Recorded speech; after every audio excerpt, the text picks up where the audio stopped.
2014-19 ఎన్నికల్లో పోటీ చేసి ఓటమి పాలయ్యారు యనమల కృష్ణుడు. ఇక యనమల కృష్ణుడు రాజీనామా ప్రస్తుతం జిల్లాలో చర్చనీయాంశంగా మారింది. రేపు జగన్ సమక్షంలో వైసీపీలో చేరేందుకు రంగం సిద్ధమైనట్టుగా తెలుస్తోంది. మొత్తం మీద యనమల రామకృష్ణుడు సోదరుడు యనమల కృష్ణుడు అధికార వైసీపీలో చేరబోతున్నట్టుగా తెలుస్తోంది. ఇప్పటికే యనమల కృష్ణుడు టీడీపీకి రాజీనామా చేశారు. తుని ఇన్ఛార్జ్ మార్పుతో ఒక్కసారిగా యనమల సోదరుల మధ్య విభేదాలు బగ్గుమన్నాయి. 40 ఏళ్లుగా యనమలకు అలాగే టీడీపీకి నమ్మకంగా ఉన్నారు కృష్ణుడు. తినులో యనమల రామకృష్ణుడు 6 సార్లు గెలవడంలో యనమల కృష్ణుడు కీలక పాత్ర పోషించారు. ఇక 2014-2019 ఎన్నికల్లో మాత్రం స్వయంగా యనమల కృష్ణుడు పోటీ చేసి ఓటమి పాలయ్యారు. దీంతో ఈసారి యనమల కృష్ణుడుకు పార్టీ టికెట్ నిరాకరించింది. నియోజకవర్గ ఇన్ఛార్జిని కూడా మార్చింది. ఈ నేపథ్యంలో అసంతృప్తికి గురైన యనమల కృష్ణుడు రెబెల్గా నామినేషన్ కూడా వేశారు. తాజాగా ఆయన అధికార వైసీపీలో చేరేందుకు నిర్ణయించుకున్నట్టుగా తెలుస్తుంది. దీంతో యనమల కృష్ణుడి వ్యవహారం ఒక్కసారిగా జిల్లాలో చర్చనీయాంశంగా మారింది. ఆయన రేపు సీఎం జగన్ సమక్షంలో వైసీపీలో చేరేందుకు రంగం సిద్ధమైనట్టుగా తెలుస్తోంది. మొత్తం మీద వైసీపీలో చేరేందుకు నిర్ణయించుకున్న యనమల కృష్ణుడు స్పందించారు. ఏం మాట్లాడారో ఒకసారి చూద్దాం. ఈరోజు 42 సంవత్సరాల తెలుగుదేశం పార్టీలో కొనసాగుతూ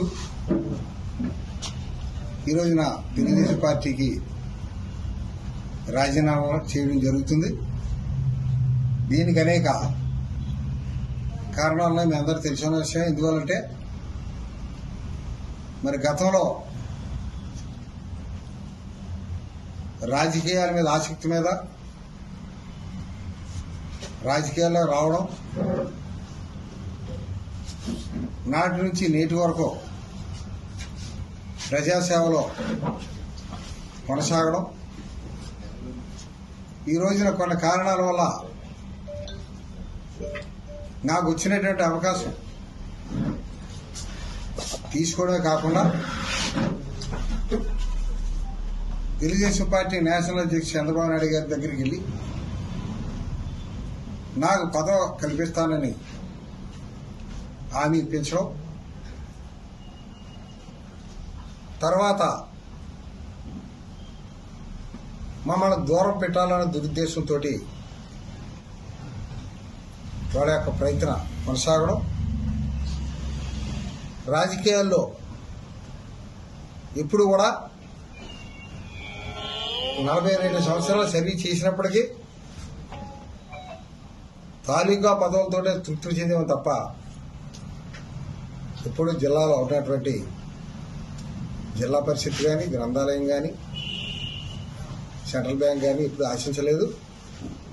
నియోజకవర్గంలో ప్రజలకు సేవ చేయడం పరమావధిగా భావిస్తూ పనిచేసాం.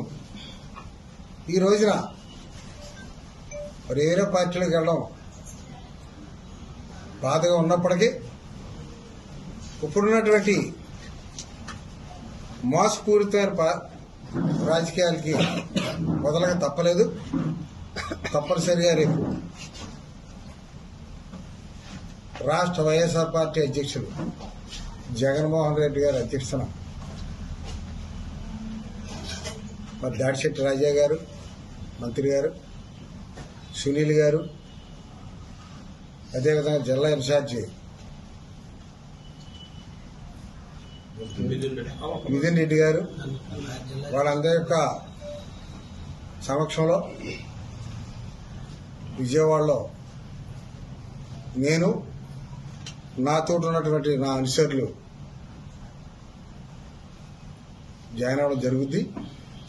తప్పనిసరిగా తుని నియోజకవర్గంలో వైఎస్ఆర్ పార్టీని గెలిపించడానికే మా శాశ్వతాల కృషి చేస్తాం. అదేవిధంగా ఎంత విశ్వాసంతో తెలుగుదేశం పార్టీలో పనిచేసామో అదేవిధంగా పదవులు ఆశించకుండా వైఎస్ఆర్ పార్టీలో కూడా పనిచేయడానికి మేమందరం నిర్ణయించుకున్నాం. మరి ఈ రోజున కేవలం రాజీనామాకు సంబంధించిన విషయం నేను చెప్పడం జరిగింది. మరి నేను జాయిన్ అయిన తర్వాత ప్రజల్లోకి వెళ్ళిన తర్వాత నేను ఈ 40 సంవత్సరాలు ప్రజలకు అందుబాటులో ఉండి ప్రజలకు ఏం చేశాననేది ప్రజల సమక్షంలో చెప్పడం, తద్వారా మీ సహకారం ద్వారా ఛానల్లో రావడం కూడా జరుగుతుంది. ఇవాళ ఎక్కువ నిమిషాలు మాట్లాడినా అది పద్ధతి కాదు, కానీ మాట్లాడవలసింది ఏదో ప్రజల్లోనే మాట్లాడుతాను. నేను ఎంతవరకు ప్రజలకు అందుబాటులో ఉన్నానో, ఈ 40 సంవత్సరాలు నేను ఏ విధంగా తెలుగుదేశం పార్టీకి సేవ చేశానో, ఈవేళ ఏ విధంగా తెలుగుదేశం పార్టీని వదిలేసి పోవాల్సి వచ్చిందో, ఆ విషయాలన్నీ నేను పార్టీలో జాయిన్ అయిన తర్వాత వచ్చి మీ సమక్షంలో మాట్లాడతానని తెలియజేసుకుంటూ, తప్పనిసరిగా ఏ విధమైన ఆటంకాలకు లొంగకుండా ఆ కార్యక్రమం కూడా చేస్తానని మీ ఛానల్ ద్వారా తెలియజేస్తాను. రైట్, ఇది మొత్తం మీద యనమల కృష్ణుడు తెలుగుదేశం పార్టీకి రాజీనామా చేశారు. అధికార వైసీపీలో చేరేందుకు నిర్ణయించుకున్నారు. ప్రకాష్ జైన్ అవుతున్నారు. ప్రకాష్, యనమల కృష్ణుడు దాదాపుగా ఆయన సోదరునితో కలిసి 40 ఏళ్ల పాటు పార్టీ కోసం పనిచేశారు. ఇప్పుడేమో వైసీపీ గెలుపుకు పనిచేస్తానంటున్నారు. కేవలం తునిలోనే కాదు, పక్క నియోజకవర్గాల్లో కూడా వైసీపీ గెలుపు కోసం పనిచేస్తాను, టీడీపీ ఓటమికి కృషి చేస్తానంటూ ఆయన మాట్లాడుతున్న పరిస్థితి నిజంగా కాస్త ఇబ్బందికరమైన పరిస్థితి తెలుగుదేశం పార్టీకి. సో పార్టీ నేతలు ఎలా తీసుకోబోతున్నారు దీన్ని? ముఖ్యంగా పార్టీ అధినేత చంద్రబాబు యనమల కృష్ణుడిని సరిగ్గా కన్విన్స్ చేయలేకపోయారా? యనమల కృష్ణుడిని పూర్తి స్థాయిలో ఆయన అసంతృప్తిని పూర్తి స్థాయిలో బుజ్జగించలేకపోయారా? ఎస్ రామదాస్, మనం ప్రధానంగా చూసుకుంటే టీడీపీ కొంచెం కూడా ఉన్నటువంటి ఉమ్మడి తూర్పుగోదావరి జిల్లాలో ఊహించిన పరిణామాలే చోటు చేసుకున్నాయని ప్రధానంగా చెప్పవచ్చు. ఎవరైతే టీడీపీ పోలిట్ బ్యూరో సభ్యులుగా ఉన్నటువంటి యనమల రామకృష్ణుడు సోదరుడు ఈ విధంగా నిర్ణయం తీసుకోవడంతో తూర్పుగోదావరి జిల్లాలో తెలుగుదేశానికి అయితే బిగ్ షాక్ అనే చెప్పాలి. ఎందుకంటే గత 40 ఏళ్ల నుంచి కూడా 6 సార్లు అయితే ఎమ్మెల్యేగా గెలుపొందినటువంటి యనమల రామకృష్ణుడు అయితే ఎంతో వీర విధేయుడిగా ఉన్నటువంటి సోదరుడు ఈ విధమైనటువంటి నిర్ణయం తీసుకోవడం గత కొన్నాళ్ళ నుంచి అయితే 2024 ఎన్నికలకు సిద్ధమవుతున్న నేపథ్యంలో అతను ఇన్ఛార్జి మార్పును నిరసిస్తూ గత కొన్నాళ్ళ నుంచి కూడా అన్నదమ్ముల మధ్య అయితే వివాదాలకు తారస్థాయికి అయితే చేరాయి. యనమలకు దివ్యకి అయితే సపోర్ట్ చేయకపోవడం, అలాగే ప్రధానంగా తనైతే గత కొన్నాళ్ళ క్రితం అయితే జరిగిన పరిణామం అంటే ఇన్ఛార్జిగా మార్పు చెందిన తర్వాత టీడీపీ నుంచి అయితే ఆశించిన ఏదో పదవి వస్తుందని చెప్పేసి యనమల కృష్ణుడు అయితే ఇప్పటి వరకు కూడా వెయిట్ చేశారు. యనమలకు దివ్యని అయితే ఇన్ఛార్జిగా బాగా అప్పచెప్పించడంతో పాటు అలాగే తెలుగుదేశం పార్టీలో ఉన్నటువంటి గత కొన్నాళ్ళ నుంచి కూడా ఉన్నాను, నాకైతే ఏదో ఒక పదవి ఇస్తారు చంద్రబాబు అని చెప్పేసి ఆశించారు. గతంలో ఇన్ఛార్జి మార్పు చేసిన తర్వాత చంద్రబాబు కూడా పిలిచి తనకైతే బుజ్జగించిన పరిస్థితి ఉంది. కానీ ఇప్పుడు ఎన్నికలు సమీపిస్తున్నాయి, తనకు మరీ సరైన హామీ రాకపోవడంతో ఇప్పుడు ఈ యొక్క యనమల కృష్ణుడు అయితే ఇటువంటి నిర్ణయం తీసుకుని వాడు టీడీపీకి అయితే రాజీనామా చేసిన పరిస్థితి ఉంది. ఎందుకంటే గత నామినేషన్ ప్రక్రియ సమయంలో కూడా యనమల రామకృష్ణుడు పిలుస్తాడు వెళ్దామని చెప్పేసి కృష్ణుడు కూడా వెయిట్ చేశామని చెప్పాడు. కానీ యనమల రామకృష్ణుడి చేత ఎటువంటి పిలుపు రాకపోవడంతో మొత్తం ఆయన గత కొన్నాళ్ళ నుంచి కూడా వైసీపీలోకి వెళ్తున్నారని ప్రచారం అయితే జోరందుకుంది. కానీ ఈ రోజు దానికైతే తెరదింపారు.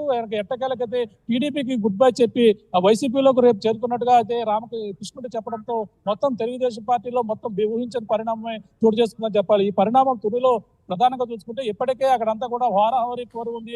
యనమల దాడిశెట్టి రాజాకి యనమల దివ్యకి మధ్య, యనమల కుటుంబానికి మధ్య ఒక పోరు, ఒక మొత్తం ఊహించని పోరు అయితే జరుగుతున్న నేపథ్యంలో ఈ విధంగా కృష్ణుడు ఒక్కసారిగా తెలుగుదేశం నుంచి వీడి వైసీపీలోకి వెళ్తున్న పరిణామం అయితే ఒక ఊహించని పరిణామం మొత్తం తూర్పుగోదావరి జిల్లాలో పెద్ద చర్చనీయాంశంగా మారిందని ప్రధానంగా చెప్పొచ్చు. రామదాస్, రైట్, అయితే దీనిపై తెలుగుదేశం పార్టీ ఎలాంటి దృష్టి సారించింది? ముఖ్యంగా యనమల సోదరుడు స్వయంగా అటు యనమల కూతురు కూడా మళ్ళీ బరిలో ఉన్నారు. ఇక యనమల సోదరుడు మళ్ళీ వైసీపీలో చేరి నిర్ణయించుకోవడంతో తెలుగుదేశం పార్టీ మరి దీనిపై ఎట్లా దృష్టి సారించింది ప్రస్తుతానికి?